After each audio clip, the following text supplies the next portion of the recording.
Pa ovo je očito vandalizam, jer rijetko sam susreo uopće, 17. godina sam svećenik, nikad nisam vidio uživo da je neko križeve naopako okretao.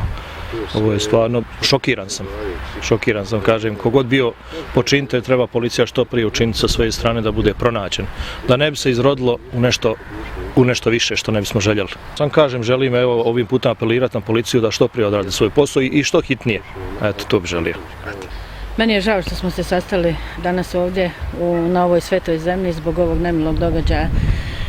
Najveći problem je u tome što je mnogo spomenika devastirano, mnogo je križeva polomljeno, čak i oni stari križevi koji datiraju iz 1900 i neke godine polomljeni su, koji su nam bili kao dokaz da je ovdje groblje bilo stotinama godina. Međutim, ovo je nekakav vandalski čin, ne možemo ništa okarakterizirati, ne možemo poredati nikakve značajke dok policija ne obavi svoj posao. Mi se nadamo da će to policija što skorije odraditi i da ćemo znati koji su počinitelji.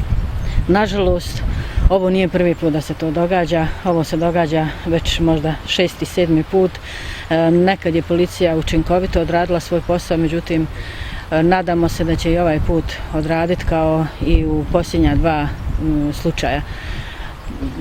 Nije lijepo sve ovo što se događa danas, evo na današnji dan kada se slavi Ajvatovica koja je okupila muslimanski živalj, odnosno Bošnjake iz cijele Bosne i Hercegovine, da se to danas dogodilo na Bugojanskom groblju, katoličkom groblju, koje ne bi trebalo ispaštati, nego bi trebalo biti jedno svjedočenje i ovog naroda koji živi ovdje u Bugojnu.